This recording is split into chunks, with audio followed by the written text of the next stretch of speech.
We have two key concerns.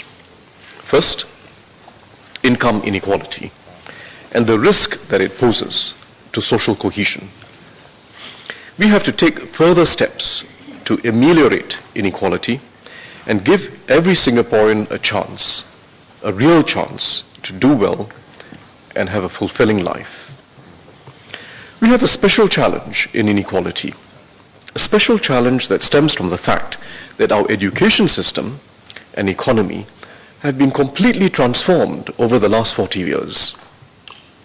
Many in our present-day generation, our present-day older generation of Singaporeans had very little education. Barely half were able to go beyond primary school. Their pay was very low in the first few decades of development. Younger Singaporeans have benefited from vastly improved opportunities in education, with the bulk of them going on to tertiary study. As a result, a disproportionate number of middle and high-paying jobs are taken up by younger Singaporeans, while older Singaporeans, those aged above 55, make up more than 40% of workers in the bottom fifth of the income ladder. Older Singaporeans make up more than 40% of workers in the bottom 20% of the income ladder. Our schemes to help low-income workers therefore pay special regard to our older Singaporeans. Second, we want to do more for our retirees. As they depend on their savings to finance daily expenses, they are the most affected by rising costs. Many worry about being a burden to their children. We must provide our seniors with a greater sense of security in their retirement years. Our social strategies are shaped by these two key concerns of Singaporeans, which are key priorities for government. 20 years ago, we could get by with very little government social support, apart from public assistance, apart from the PA scheme. We were a young nation then. Incomes were rising rapidly across the board, and the elderly had more children to support them. However, as our society matures and our incomes rise more slowly and more unequally, we have to step up our social support. We took significant steps in last year's budget. This year, we will put in place further initiatives as part of our commitment to build a more inclusive society.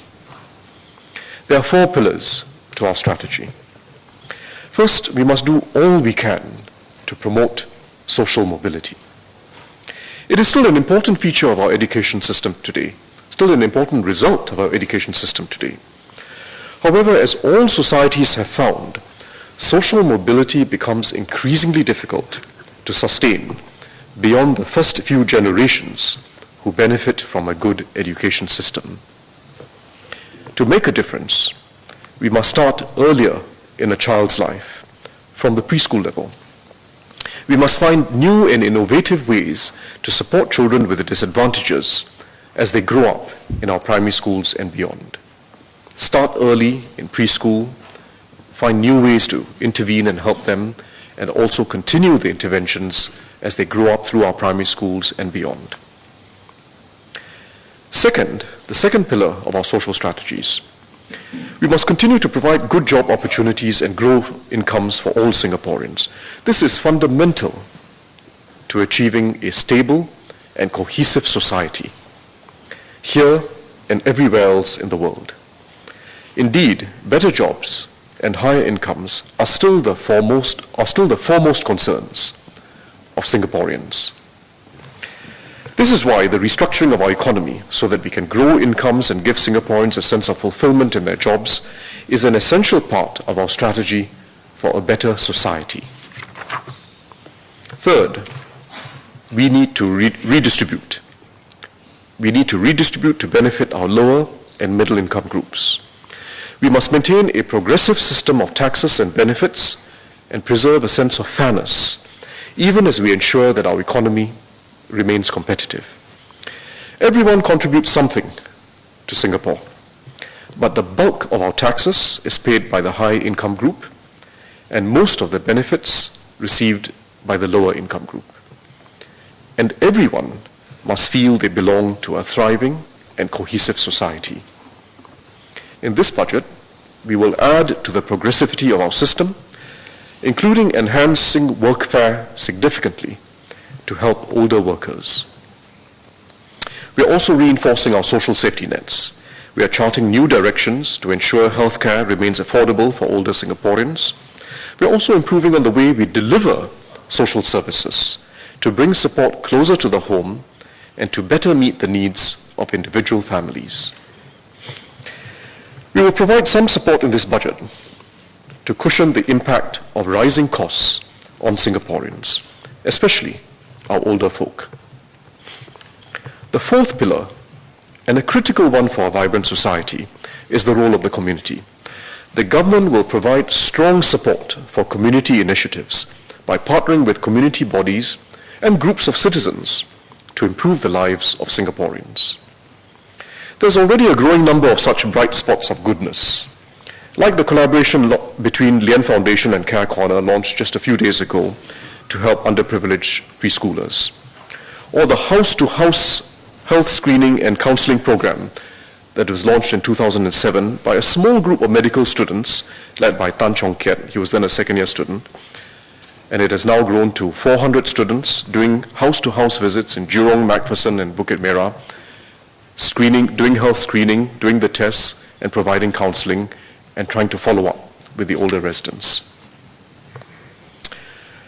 In this budget, we will take further initiatives to support opportunities for low and middle income pupils in our education system. Over the past 5 years, we have significantly increased financial assistance for students of all ages, especially for those from lower and middle income families. We have enhanced preschool subsidies so that those from the bottom 20% of households only pay $10 a month for childcare. We have expanded the MOE Financial Assistance Scheme benefits in schools and provide low-income students with breakfast to start their school day well. We have also increased our bursaries for lower and middle income students, not just the low income students, but the middle income students when they go on to university, polytechnic, and ITE. Preschools, together with the significant enhancements to childcare and infant care subsidies that the government announced in January, we will more than double our spending on the preschool sector over the next 5 years to over $3 billion. We're expanding capacity so that preschools will be available closer to homes in all our neighborhoods, as well as closer to workplaces. Second, to ensure quality and affordable preschools, we will bring more operators onto the Anchor Operator Scheme. We will provide 16,000 additional places in Anchor Operators by 2017. Third, good teachers. They are the key to a quality preschool sector. We will increase salary grants to the Anchor Operators so that all their preschool teachers will be graduates or diploma holders, up from 80% today. We will also provide preschool providers across the sector with greater support in curriculum and teaching guides. Teachers will also be able to obtain scholarships and training grants to upgrade and look forward to a more structured training and career development. This applies across the sector. Fourth, MOE will work on distilling best practices that have the potential to scale across the sector. MOE will on its own also set up a few kindergartens to develop best practices to be part of this effort to catalyze improvements.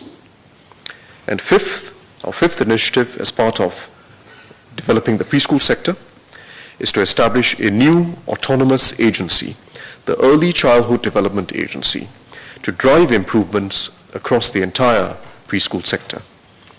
The new agency will combine the preschool teams within MOE and MSF and will be overseen by both ministries. MOE and MSF will elaborate on these initiatives at the COS.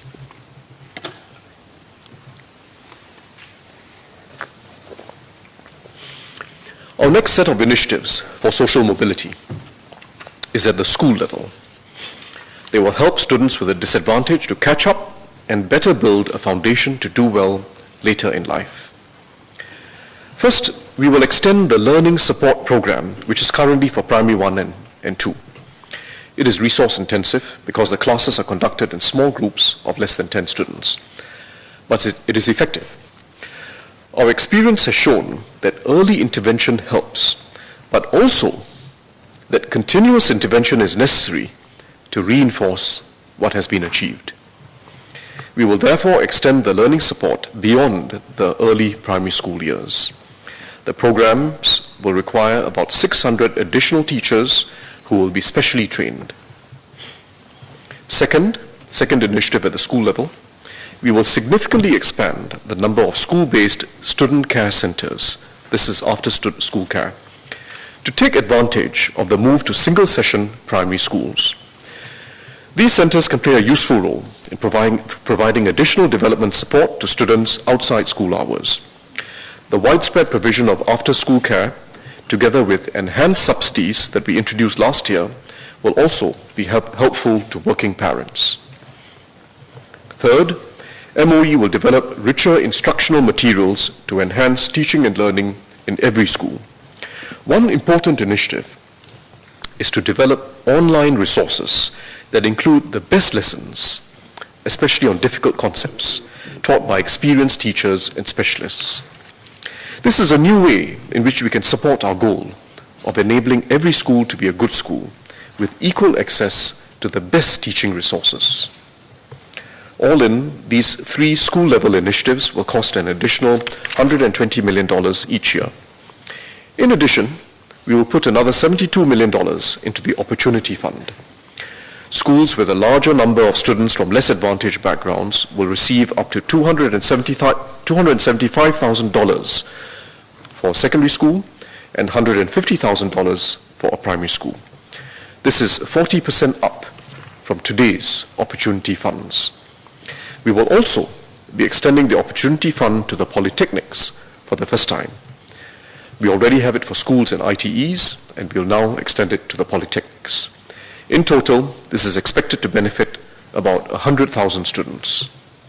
The Minister for Education will provide more details at the COS. Furthermore, I will make a $300 million top-up to the EduSave Endowment Fund, which is used to help all our students develop as well-rounded individuals. Let me move on to talk about the further steps we are taking to make our fiscal system more progressive. First, workfare. We will make the following enhancements to the Workfare Income Supplement, or WIS, starting from work done from 1st January 2013. First, we will expand the coverage of workfare to workers earning a monthly wage of up to $1,900 per month. This is an increase of $200 from the current $1,700 ceiling. WIS will benefit about 480,000 Singaporeans, or 30% of our citizen workforce. Second, we will increase WIS payouts significantly for workers aged 45 years and older. We will increase WIS payouts significantly for all those who receive WIS. For those who are aged 45 years and older, the maximum payout for a low-income worker earning $1,000 will increase by $700. The maximum payout will increase by $700. Those aged between 35 and 45 years old will get a smaller increase. The enhanced workfare scheme will mean increases of between 25% to 50% in maximum payouts. Third, we will increase the proportion of cash in the WIS payout. Our unionists have made a strong call for this, so as to help recipients with their immediate expenses. Workers will now receive 40% of WIS in cash and 60% in CPF. Previously, recipients received 29% in cash. With the higher WIS payouts, even with more being paid in cash, workers will still receive more WIS top-ups to their CPF accounts. We will channel more to their MediSave and special accounts equally. Taken as a whole, this is a significant boost to the workfare scheme. I'll take an example. A 60-year-old cleaner at the bottom 10th percentile of incomes, earning $1,000 a month, will get $3,500 in WIS annually. This is equivalent to 3.5 months of additional income, or a 29% top-up on top of his normal pay, almost a 30% top-up on top of his normal pay. Of this, $1,400, of the $3,500, $1,400 will be paid in cash, which is more than $100 a month. Both his healthcare and retirement savings will also receive a boost. We will also tighten the WIS criteria to ensure that they are focused on low-income households. There are some WIS recipients who own second properties or have spouses who are fairly well off. These individuals would be better off and are not the target of the WIS scheme. We will thus implement additional eligibility criteria for WIS to exclude those with a spouse earning more than $70,000 per year and individuals or couples owning a second property. Only a small percentage of current WIS recipients fall into this category, but it is best that we make the refinements now as we are significantly enhancing the WIS. In total, the enhancements we are making to WIS will bring its annual cost to $650 million, which is about 44% higher than last year's bill. We will also be enhancing the workfare training scheme, which I mentioned earlier, which the Acting Minister for Manpower will elaborate on during the COS.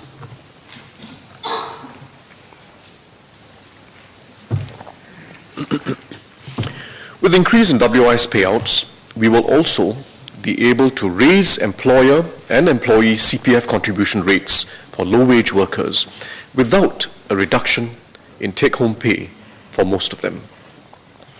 The CPF contribution rates were reduced in 2007 to enhance their employability. Since then, we have put in place schemes such as the Special Employment Credit for older workers and the Workfare Training Scheme, which has improved their employability. We will therefore restore the employer contribution rates fully to the same level as for higher income workers at the same age group from 1st January 2014. We will also bring the employee contribution rates for most of these workers to the normal levels. The increased CPF will help them with their retirement and medical needs without, as I mentioned, reducing the take-home pay of most of the workers. Take, for example, a 45-year-old earning $800 a month, which is even lower than the bottom 10%, the 10th percentile. His employer contribution rate will be restored from just below 11% currently to 16% from next year. In other words, it's a full restoration. And his employee contribution rate from 16.5% to 20%. As a result, he will now save $15,000 more in his CPF by age 65. He's 45 years now. In 20 years' time, as a result of these changes, he will have $15,000 more in his CPF. The revisions we are making will also make it easier for employers to calculate the CPF they need to contribute for most workers, as their CPF contribution rates will be the same, regardless of whether they're low income or higher income. The increase in CPF in employer contribution rates is expected to cost employers $83 million in 2013. We will also increase the MediSave contribution rates for self-employed persons earning net trade income of between $6,000 and $18,000 per annum. Let me now move on to the tax measures.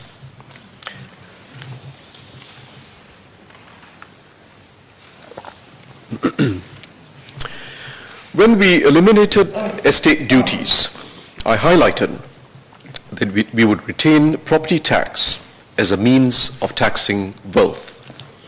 Unlike estate duty, the burden of which was felt most significantly by the middle and upper middle income groups rather than the rich, property taxes can be structured more equitably, with the rich paying the most. Property tax cannot be avoided through tax planning. 3 years ago, I introduced a progressive property tax structure. Last year, I also signaled that this would be a way in which we can increase the progressivity of our tax system going forward. A more progressive property tax allows us to achieve greater social equity without hurting our economic competitiveness or reducing the incentives for enterprise. It is what economists call an efficient tax. With this budget, I will increase property tax rates for high-end residential properties, the largest increases being for investment properties. In other words, high-end investment properties, those that are not owner-occupied. First, I will increase property tax rates for the high end of owner-occupied residential properties, while lowering tax rates on the majority of owner-occupied residential properties. In other words, I will make the tax schedule for property tax more progressive. Higher tax rates at the high end and lower tax rates for the majority. This is fair. The property tax is a wealth tax and is applied irrespective of whether a property is lived in, vacant, or rented out. Those who live in the most expensive homes should pay more property taxes than others. It's extremely important to understand this. It's not a tax on income from rent, it's a wealth tax based on the value of your property. And those with the most expensive properties, those whose properties are the highest value, should pay more. I'm especially mindful of the fact, however, that we have retirees who do not have significant cash resources, even if the homes they live in may be of significant value. The new property tax schedule for owner-occupied residential properties will ensure that most retirees end up paying less property tax. Currently, property tax rates for owner-occupied residential property are 0%, 4%, and 6%, depending on the annual values of the properties. I will widen the 0% property tax band, which currently applies to the first $6,000 of annual value. I will widen it to $8,000. In addition to the current 4% and 6% tax rates, I will introduce new property tax rates of between 8% to 16%. The widening of the 0% property tax band, which is the first part, the lowest tax bracket, the widening of the 0% property tax band will enable 950,000 owner-occupied residential properties to enjoy some tax savings. All 1 and 2 room owner-occupied HDB flats will continue to pay no property tax. Homes with annual values of $12,000, such as a 5-room HDB flat, will experience tax savings of $80 or 33% of their current property tax bill. These savings for the majority of homes will mean a reduction in the government's property tax revenue of $44 million. The top 1% of owner-occupied residential properties, or 12,000 properties, will face increased taxes, contributing an additional $25 million. However, the increase will be small, except for those at the very top end.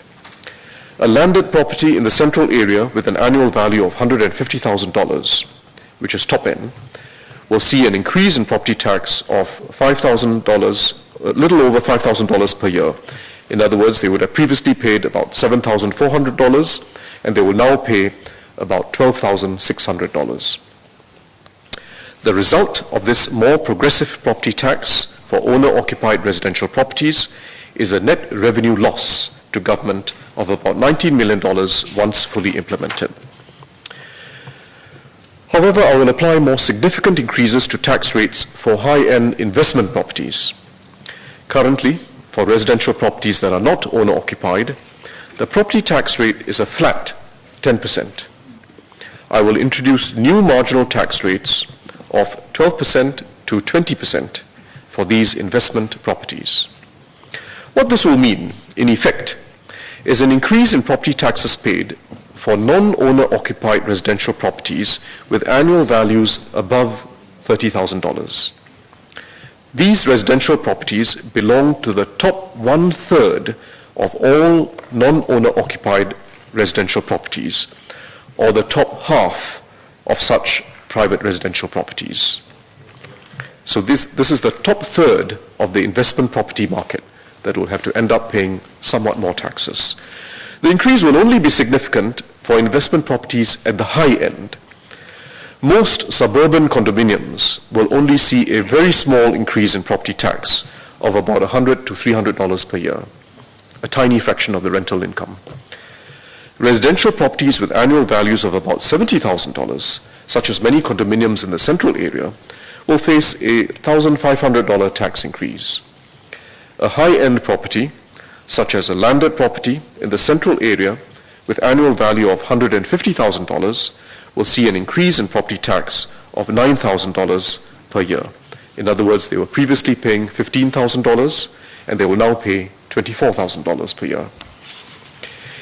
These changes in property tax rates for non-owner occupied residential properties will increase revenues by about $72 million per year once fully implemented.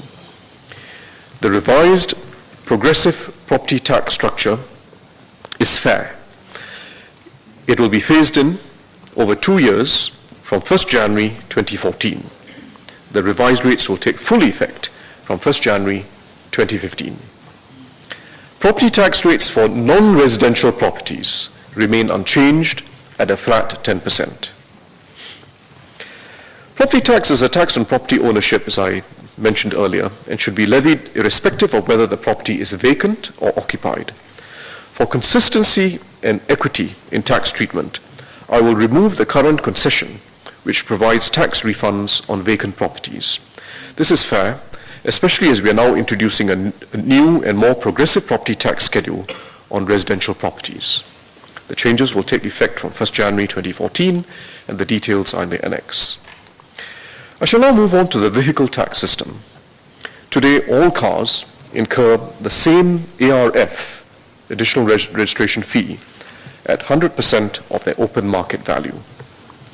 I will make the vehicle tax system more progressive by introducing a tiered ARF structure for passenger cars and taxis. The ARF for car models with OMVs up to $20,000 will remain at the current 100%. I will introduce 2 more tiers for more expensive cars. The next $30,000 of OMV, beyond the first $20,000, will attract an ARF rate of 140%. Any value beyond $50,000 will attract an ARF rate of 180%. With the new ARF structure, a sedan with an OMV of about $18,000, like a Mazda 3, will see no change in ARF rates. A car with an OMV of $45,000, like an Audi A5, will incur $10,000 or 22% more ARF, while a luxury model with an OMV of $74,000, like a BMW 735, will face a 42% increase in ARF payable. The PAF rebate, the preferential additional registration fee rebate, will remain unchanged as a proportion of the ARF paid. The tiered ARF structure will apply to vehicles registered with COEs obtained from the first COE bidding exercise in March 2013 onwards. This will contribute about $150 million in additional revenue annually. This year's budget will provide some direct assistance to households to help them cope with increases in the cost of living. We introduced the permanent GST voucher scheme last year to help lower and middle income households. The typical lower income household receives $740 in GSTV cash and USave. A typical retiree household receives in addition $500 in GSTV Medisave, making up a total of $1,240. This year, to help households facing cost of living pressures, I will provide an extra GST voucher on top of the permanent voucher. In other words, all eligible Singaporeans will get double the usual amount. This will benefit approximately 1.4 million Singaporeans and cost the government an extra $680 million. We will also provide 1 to 3 months of Service and Conservancy Charges rebates, SNCC rebates. 1 to 2 room HDB households will receive a total of 3 months of rebates for this year, while 3 and 4 room households will receive 2 months of rebates. This will cost the government $77 million. To help older Singaporeans with their healthcare expenses, I will provide a $200 top-up to the CPF Medisave accounts of all Singaporeans aged 45 and above. A $200 top-up to Medisave for all Singaporeans aged 45 and above. The top-ups will benefit 1.5 million Singaporeans and cost the government $300 million. I will provide a personal income tax rebate this year for all taxpayers, with a larger rebate for those who are 60 years and above. The rebate will be for the year of assessment 2013, in other words, for income earned in 2012. I will extend a rebate of 30%, subject to a cap of $1,500 for taxpayers who are below 60 years old. 30% rebate up to a cap of $1,500 for those who are below 60. I will also introduce a higher rebate for those who are older. Those aged 60 or above will receive a rebate of 50%, subject to the same $1,500 cap. Having this cap of $1,500 allows us to provide the greatest benefits to those at the 80th percentile and below of taxpayers. 1.3 million resident taxpayers will benefit. This will cost the government $615 million. Maid levies. Families with Singaporean dependents, such as children, elderly parents, or family members with disabilities, currently pay a concessionary levy of $170 for a foreign domestic worker, instead of the normal levy of $265. Our aim is to reduce costs for these families. We will hence reduce henceforth the concessionary foreign domestic worker levy from $170 to $120 per month. This is not a temporary scheme, but a change for now and for the future. This will mean that a family will save an additional $600 each year. This change is expected to cost the government an additional $73 million a year and will take effect from 1st March 2013.